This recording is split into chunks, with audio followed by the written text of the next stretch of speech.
Hi guys, James at Rampant Lion Reviews again for you today with another beer review. For this one, we are going to stick to Scotland and we're going to return to a brewery that's featured on the channel many times before. I've had some really nice beers from these guys over the years, quite a few different styles, but if people were to ask me about this brewery, I would say that they're best known for their different kinds of kind of light, sessionable type beers, but they do a few other experimental things too, which have been very good in my experience, and apparently this is the first review that I've done from these guys in about 6 years, which is just crazy to think. I had no idea that it had been that long actually. But yeah, the beer we're going to have a look at is one that they brewed for somewhat of a special occasion. And like I said to you in a couple of videos ago, I will be looking at some really interesting and special beers on the channel over the next few videos, so keep your eyes peeled for those. But this one definitely fits into that category. It's a style that I very much enjoy, one that I haven't tried from this brewery yet, and it is supposed to be really quite nice actually. So needless to say, I'm very curious to see what this one's going to have in store for us. Hopefully it's another good beer, hopefully it makes for an interesting review, and as always I hope that you guys watching enjoy my take on this one as well. So yeah, for this review then, we are going to head to Cairndow, which is at the top of the Mull of Kintyre, which you'll find a little bit to the kind of northwestish of Glasgow, over on the Scottish west coast, and that means that we're going to have a look at another beer from the wonderful Fyne Ales. Now, this particular beer is simply called 20th Anniversary Ale. It comes in at 8.2% ABV, and this one is a barley wine. And it's also barrel aged as well, which we'll chat about a little bit later on. But yeah, at 8.2% ABV, it is actually quite a low alcohol barley wine compared to a number of ones that we've had on the channel over the last few years. But yeah, when I saw that Fyne Ales had a 20th anniversary beer, I had to get my hands on this one, especially when it was a barley wine. So yeah, this is celebrating the 20th anniversary of Fyne Ales, founded back in 2001, and this was released in 2021. So this beer has been around for a wee while actually, and I've just not gotten around to reviewing it. But yeah, definitely cool to keep this one a little bit and age it in time for my 10th anniversary on the channel here as well. But yeah, let's crack on with this one then and see what it has in store for us. So, as always with my reviews then, I'll tell you a little bit about the brewery before we taste the beer. If you want to get straight to the tasting though, just fast forward. All the usual links can be found in the video description below. That's the brewery website, the link to my other reviews that I've done from Fyne Ales before, and we will no doubt add more to that list in the near future. But there's all the usual social media down there. If you want to see more reviews, do please consider subscribing to the channel. The support that you give is massively appreciated, and remember, you can go into the channel homepage and search for beer using the geography tagging system. So yeah, just go in there, use the little search bar, put your hometown, state, county, whatever you'd like. If I've reviewed beers from the area that you search for, they will pop up. Failing that though, you can check out the playlist of beers from different countries. You'll find this one in the Scottish playlist along with a number of other things, and we will be continuing to add to that over the next little while. But yeah, let's go on to my brewery notes then, and I'll tell you a wee bit about Fyne Ales. So, Fyne Ales was founded by Johnny and Tuggy Delap, who put together their brewery concept in 2000. But they basically wanted to bring quality beer back to a part of Scotland where it was severely lacking at the time. And of course, times have changed over the last 20 years, but these guys really were kind of one of the pioneering, or still are I guess, one of the kind of pioneering craft breweries of the Scottish beer scene.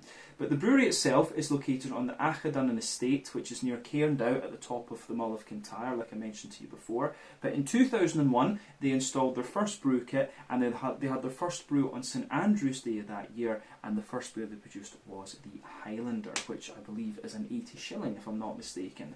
But that year they also introduced Kenny Mackay as their head brewer, and he stayed with them for a couple of years. But 2006 saw the recruitment of Will Wood as the head brewer, and he came in from Oakham Ales down in England. Then a few years after this, sadly, in 2009, Johnny Delap died, and the running of the brewery was taken over by his son Jamie, and he, I believe, is the current managing director of the company, so still highly involved in it. But the brewery hosts their own festival every year, which is called Fyne Fest. This started back in 2010, and it's grown year on year, and it is quite popular. That is something that I do hope to attend at some point, so I need to check out the date of it for next summer. But in 2014, they upgraded the brewery from their original 10 BBL kit, which is 1600 litres, of course, and they installed a 40 BBL or 6,500 litre kit from Musk in England, which obviously expanded their capacity significantly. And they also started brewing some wild ales under the name Origins using the original kit. So the original kit is still there and is kind of acting as a bit of a pilot kit for them just now. But the current brew team is composed of head brewer Malcolm Downey, lead brewer Chris Brooks, and they've also got technical brewer Yvonne Verlein, who comes from Germany. But as of July 2023, when I'm filming this review for you, these guys have produced 290 different kinds of beer according to Untappd, and as I mentioned to you before, I would say that these guys are best known for their kind of lighter and more sessionable beers. Actually, they're probably one of the best cask producers in Scotland, actually, if you're into that sort of thing. Probably my favourite beer from these guys would be the Jarl, which is I think they call it a blonde ale, a golden ale. That one is just really, really nice. I'll need to get a few bottles of that at some point and just kind of enjoy them on a live stream or something, because I do very much enjoy a pint of that one. That's a real favourite of mine. But Avalanche was always very good. They've had quite a few different things. It's quite hard to keep up with it. But Mills and Hills, the barrel-aged versions, are very good as well. That was an Imperial Stout that they produced with Brouwerij de Molen from the Netherlands, actually. So check those ones out if you get the chance. But yeah, that, as I say, is everything I can really tell you about Fyne Ales for the moment. If you want to learn more about these guys, again, you can check out the brewery website, you can follow them on Facebook and Instagram to keep up to date with all the latest goings on, and you can check out the Rate Beer, Untappd and Beer Advocate pages to learn a little bit more about all the different beers that these guys have done. So yeah, let's go on then and have a little look at the beer itself. So this one, as you can see, is in a 375ml bottle. I believe I bought this one at Valhalla's Goat in Glasgow at the same time that I bought the 30th anniversary beers from Williams Brothers. I've got a few other goodies in there as well, which you'll see on the channel at some point soon. But yeah, really nicely presented, this one. You can see 20 years with this one. 2001 to 2021. But yeah, I have to say, it does look pretty cool. You can see on the bottle cap there, Fyne Ales. That's reflecting because it's shiny and the camera hates it, obviously. But yeah, it does look pretty damn cool, this one. I don't think there's anything else we really need to say about the appearance of the bottle and things, but it says on the side here, 20th anniversary ale, brewed to celebrate 20 years of Fyne Ales. This barley wine is blended from vintages finished in first fill port, Madeira and sherry barrels. So yeah, it tells you a little bit about the flavour there, but that, of course, is what we're actually going to find out in the video. But like I said to you earlier, an 8.2% barrel-aged barley wine. I should point out as well, it did say on the website that all 3 vintages, I don't know if it's 3 vintages, but all vintages that they've used in this one were aged in the barrels for over a year. But yeah, let's get this guy out into the glass and see what it's all about. Really looking forward to this, actually. There we are. So, kind of unusual to get a beer like this in the sort of sour beer bottle as well, actually. But yeah, let's get this guy out into the glass and see what it's all about. I have to say, this is one that was very, very curious to try. So, a little tiny bit of sediment visible at the bottom of the bottle there after we've poured it out. But yeah, let's have a wee look at this then. So yeah, as you can see, this beer has poured pretty much as you might expect from a barley wine. The head on this is quite interesting. It's quite a bubbly head now that I see it. It's kind of soapy in a sense almost. But yeah, you can see it's got a nice kind of light sort of fawn.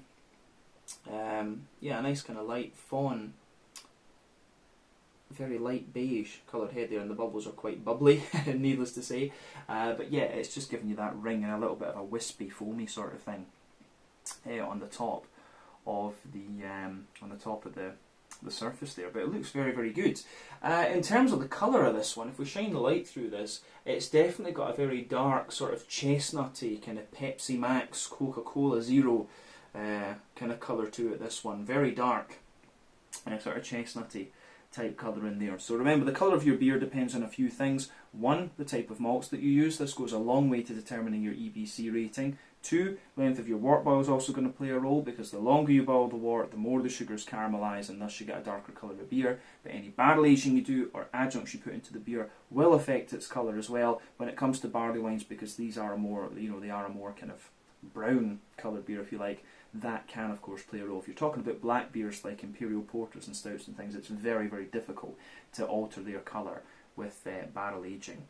But yeah, there is a fair little bit of visible carbonation in this one. It doesn't look overly carbonated in that sense. One or two big bubbles sticking toward the side of the glass, a few little ones just coming up toward the surface of the beer there, and there are one or two little tiny bits of sediment visible in the bottom there too. But you can tell that the beer is it's got a little bit of a natural haze to it as well. I'm not sure if that's from the sediment or whatever, but it does say that this one contains a little bit of wheat as well, actually, which is interesting. Usually barley wines are all barley, otherwise you do have the oat wines and the wheat wines too, and I believe it's about 30% of the malt base has to be oat or wheat, or you get rye as well, actually. You do get rye wines, it has to be about 30% of the malt base is composed of these things for it to be entitled a bar, like a wheat wine or oat wine or whatever. But yeah, certainly nothing untoward with this beer regarding the appearance when you consider what style it is. But it looks very, very nice. So let's have a wee look at the aroma then and just see how we get on with this one. Very, very curious about this. Oh yeah, I'm going to say straight away, this is right up my street. If you've watched the channel for any length of time, you will know that I love big brown sugary beers. I mean, Doppelbocks, Scotch ales, Belgian quadruples and barley wines, Those are probably my favourite beer styles to look at, and this one I think is going to be pretty interesting, especially when it's a blend of 3 different types of cask and things like that. So yeah, it's lovely.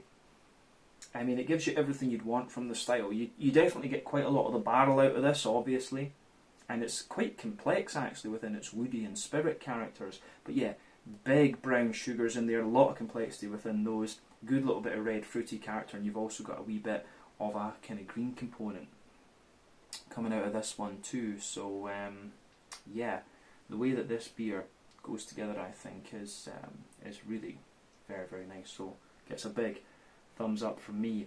Yeah, let's break this down then. So the backbone of the beer obviously is that lovely smooth oaky character there, and I think mainly it's a smooth European oak, but as I've said before, compared to American oak, European oak and American oak are different species of trees. It's not just they grow in different places, they are actually different species. But for me, American oak is usually a lot smoother than European oak. European oak has a little bit more of a dryness and a slight spiciness to it at times. But yeah, you can smell with this one, there's a whole mix of woody character going on there, so you get this lovely oaky smoothness there. It's almost as if it's coated with a very slight, like, butter candy type thing, and you're also getting a wee touch of vanilla out of it as well. So, yeah, it's really interesting how all that pieces together. But yeah, above the kind of woody butter candy type thing, you start to get the spirit. So you can absolutely get the kind of sharpness of the port in there. I do enjoy a port. I've not had one in years, but I always used to like a nice port. I had a friend who was really into that. But yeah, above that, beyond the port, you've got a really nice little bit of that. You can get the depth of the kind of sherry as well. And I'm forgetting what the other thing, the other aging in this one actually is. What is the other one?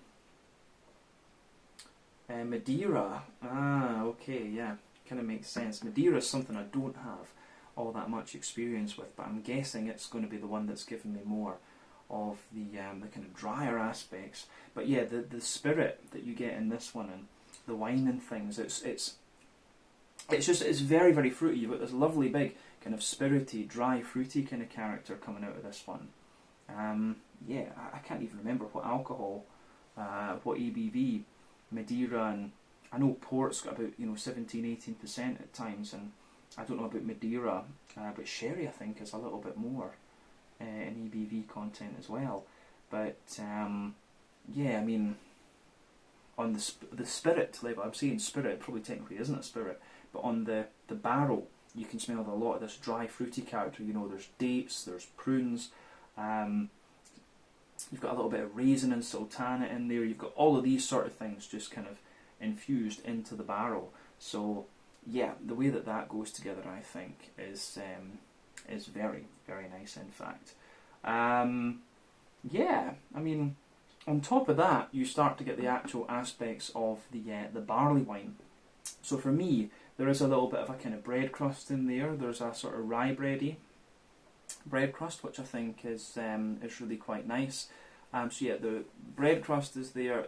You've got a little slight rye bready bread crust, a bit of rye bread, but then you have a sweeter, like a brandy kind of soaked fruit loaf kind of brown bread in there. Little touch of nuttiness, little touch of there's a little touch of nuttiness in there. There's a little touch of there's a little touch of nuttiness. There's a wee touch of a kind of brighter wood as well. But then yeah, you've got the brown bready characters, and you've got a little bit of a kind of toasty brown sugar sitting on top of that. But then you've got this big kind of, you've got like a kind of butterscotchy, butter candy type layer coming off of it too. But you do get this nice big kind of leathery dry brown sugar, which indicates usually that the beer has had a bit of a longer wort boil, and it's just those leathery dry brown sugary characters coming out of this one. There's a bit of straight sweet up caramel. There is a little bit of a McVitie's digestive biscuit in there as well. But yeah, all of these nice brown sugary and red fruity characters make the beer smell really, really interesting. But I think that's everything we can really say about the sort of malty backbone of the barrel side of things. So for me, on the kind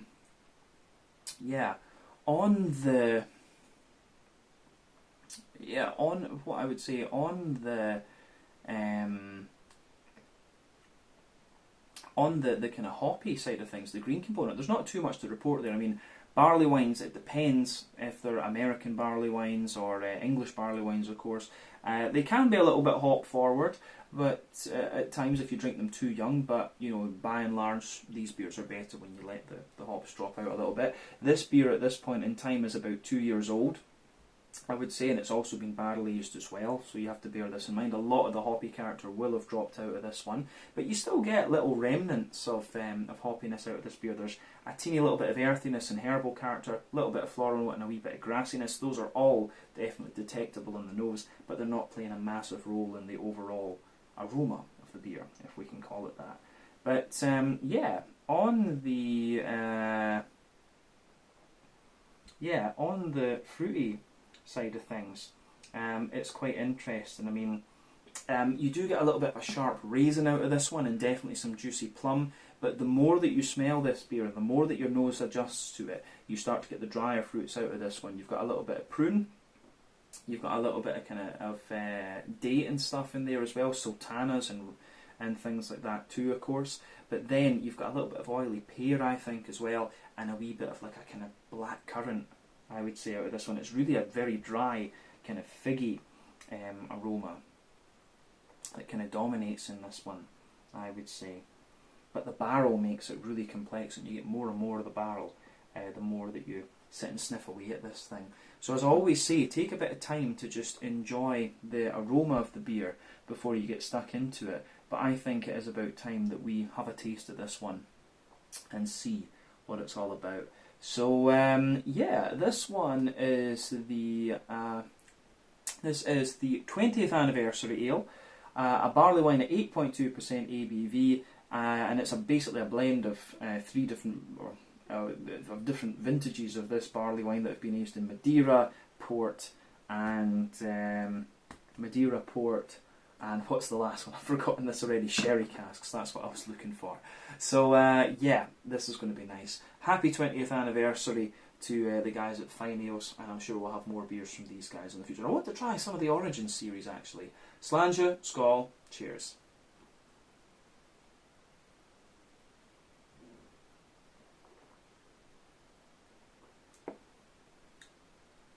Ooh, now Now that's interesting. It's actually quite a dry barley wine, which I wasn't quite expecting. But you can feel it really sweetens up the more that you drink of this, and you can kind of tell from the flavour this has had quite a long wort boil, a lot of leather in this, a lot of dryness in there, and this is one of these ones where it really takes a little bit of time for the it takes a good little bit of time for the sweetness and things. A lot of the interesting flavour you get out of this one is in the aftertaste, so just be aware of that. Let the aftertaste sit on your tongue for a wee bit. But this is good. I'm going to say straight away, thumbs up to Fyne Ales with this one. Does it top the Mills and Hills? That's a little bit difficult, but it is a very nice beer, and you can't ask for much more these days.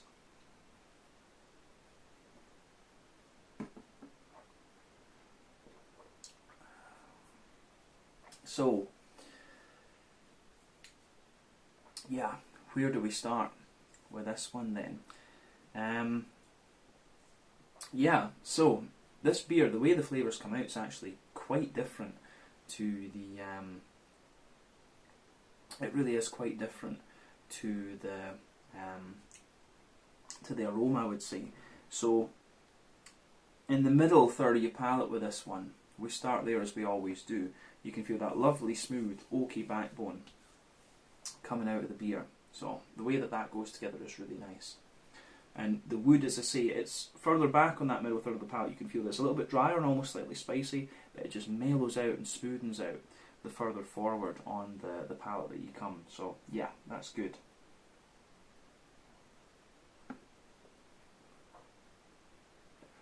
So yeah,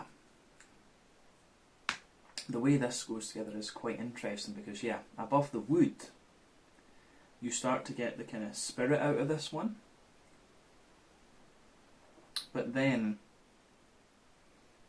above the wood you start to get the above the wood. If you go further forward on that middle third palate, you can feel there's a little touch of like vanilla to this one. There is a little touch of a nutty kind of vanilla-y type quality there, but then above that you get that nice kind of oily, spirity, liquor type character coming out of the beer, and of course you do get the kind of dried fruits from the sherry, from the Madeira, from the port. And as I was saying earlier on, it's kind of like, you know, you do obviously have a lot of kind of dried, sharp, grapey notes in there. You've also got like, you do also have some nice kind of datey characters, the prunes, and all of these kind of things. You've got all of that going on within that kind of spirity layer of the beer. So yeah.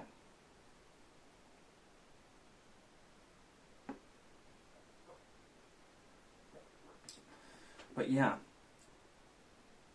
on top of that, you start to get a bit more of the kind of, you start to get a little bit of the actual malty side of the beer, if that makes sense. Yeah, this is interesting actually, because when you look at above the kind of spirity layer, you start to get a little bit of a kind of bread crusty note out of this one. It's almost the bread crusty character actually has a little bit of like a toasty, well fired nature to it, which is kind of which is really quite interesting. I didn't quite expect that from this beer, to be honest with you. You do have a little bit of dryness and almost roasty bitterness coming out of this one.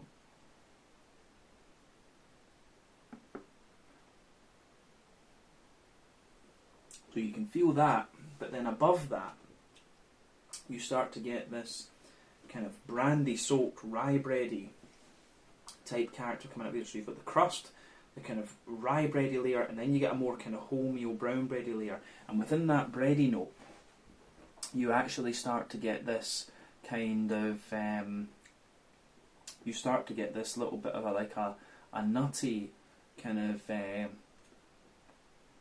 you start to get a little bit of a kind of nutty and woody sort of thing coming out of it too, particularly further forward on that middle third of your palate. But above the bready notes you have the above the bready notes you have a kind of, you've got that brown sugary character there, so you've got the lovely big leathery brown sugary sort of thing.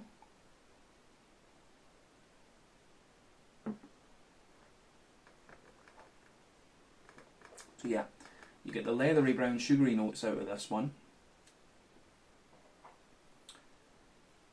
And then, yeah, the big leathery brown sugars are there. And then above that, you get a little bit more of like a toasty brown sugary layer again. And then in the dead centre of your palate, you get this treacle molasses type note out of this one. And again, the brown sugars, this is a very dry barley wine. I'm surprised it has a little bit of toasty character to it actually. I wonder exactly what that's from, if it's one of the malt varieties or something like that. But yeah, the way that that goes together is really quite interesting in a sense. So yeah, you have this the brown sugary notes in this one, but you can feel that concentration in the middle of your palate with this one. That is the 8.2% sorry ABV, and like I say, this is not the strongest of barley wines that you'll come across. But I wonder if the fact that it's lower in ABV as an 8.2%er is maybe why you're still getting some of this roasty and toasty character. If it was a little bit bigger, 10% or something, the sweetness, you might get a lot more sweetness out of this, and the kind of roasty toastiness wouldn't quite be there. It's quite an interesting thing to think about. But I think we've covered everything we need to say in terms of flavour within that middle third of your palate, so that's quite nice, I have to say. I like this one. It's something different to get your head around, and that's what you want after 10 years of beer reviews. You want beers that you're going to have to think about a little bit.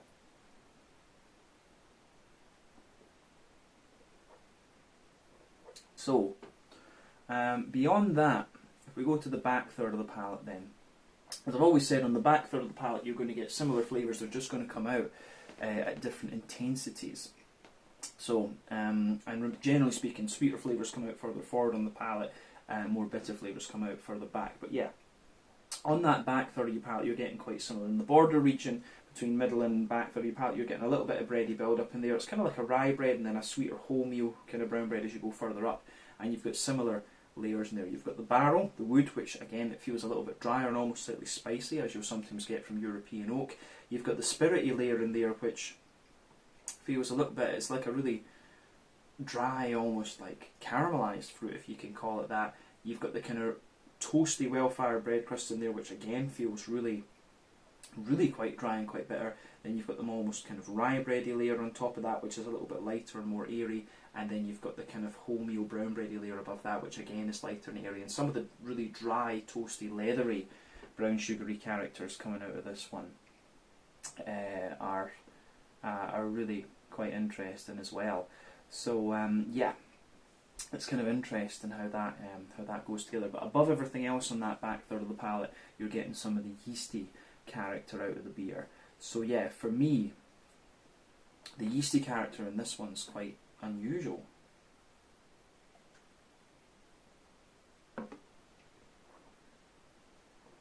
So yeah, the yeasty character in this one for me is kind of like, it's quite, I would say, it has a little bit of like a kind of sweet brandy soaked brown bready character to it. It's kind of wrapped in honeycomb. I always get a little bit of honeycomb in the yeasty side of beers for some reason. But yeah, it's got a little bit of woodiness and dryness to it. But definitely on the on that back third of your palate, you can feel the flavour is taller. Then as you move further forward into the middle third of your palate, it just kind of condenses down and squashes together that little bit more. So yeah, it's interesting stuff. It's really interesting if that malty and barrel side of the beer goes together. But yeah, I think we can move on to the hoppy side of things then. So like I said earlier, this beer is barrel aged. It's been in the bottle for 2 years. A lot of the hoppy character has dropped out of this, but you can still detect the kind of remnants of that in here. So in the back corners of the palate, you've got a nice little bit of earthiness there, and it's quite a dry, slightly bitter earthiness. But as you move further forward from that, it's a little touch herbal, and as you push toward the kind of front corners of your palate, you get a little bit more of a kind of floral aromaticity out of this one, which is really interesting.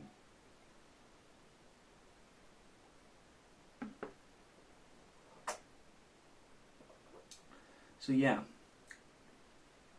the floral aromaticity coming out of this one actually does linger there for a wee bit. I'd be very curious to know what hops they've used in this. Maybe they've used a little bit of like Columbus or something in this beer, and that's because it does have a little bit of floral spiciness to it, and that might explain a wee bit of some of the kind of roasty toast, like almost the bitterness that the beer has. Because it, you know, the more I drink of it, the more I think it's maybe not quite a roasty toasty character. But yeah, there's definitely a little bit of floral aromatic spiciness there on the front corners of the palate, and then round the front curve of the tongue, it's a little bit lighter and more kind of grassy in a sense. So yeah, the beer does retain a little bit of its hoppy character and a wee bit of bitterness too, but we'll talk about that later. Let's focus on the front third of the palate then and the fruity side of things. So the border region between front third and middle third of your palate, again you get a little bit of that kind of bready build up in there, a little bit of rye bread in the base, a wholemeal brown bread on top of that. Then the base of that front third of your palate, the base of that front third of your palate is more, you've still got the wood in there, you've still got a little bit of the spirit, then above that a wee bit of the different breads and things, and then you get that nice oily bubble where the juicy fruity esters just roll their way out of the beer. So let's have a wee look at that. Let's have a look at this.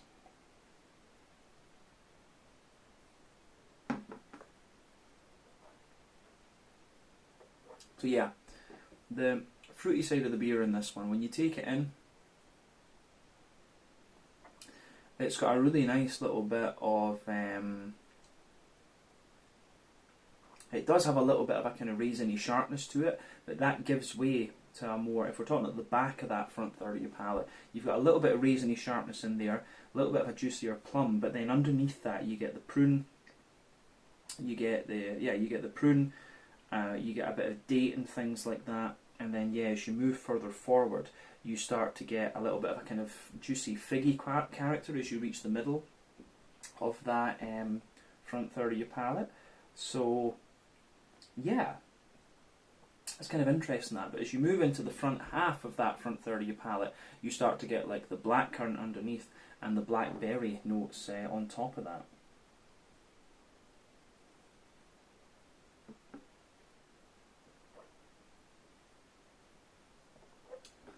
So yeah, it does have a little bit of a kind of sharpness to it the further you go into the aftertaste as well. It has got a wee bit of tartness in the fruity side of things. I wonder how much of that comes from the barrel and how much of it comes from the beer itself. But yeah, in terms of the in terms of the actual style of this one, now that we've tasted it, it's a bit hard to place, to be honest with you. It's a bit difficult to say if it's more of an American barley wine or an English barley wine. It's maybe somewhere kind of in the middle, but the English barley wines for me were always a bit more roasty and toasty, and the fruits were a little bit drier. The American barley wines are a little bit more kind of oily in the malt base, and the fruits are a little bit, pardon me, sweeter and more oily and rounded, if you like. So quite hard to place this one on the style scale, and it does strike me as being quite a unique barley wine actually. But yeah, in terms of the mouthfeel then, to round off this review, I think we can say this one's maybe at the kind of bottom end of full-bodied.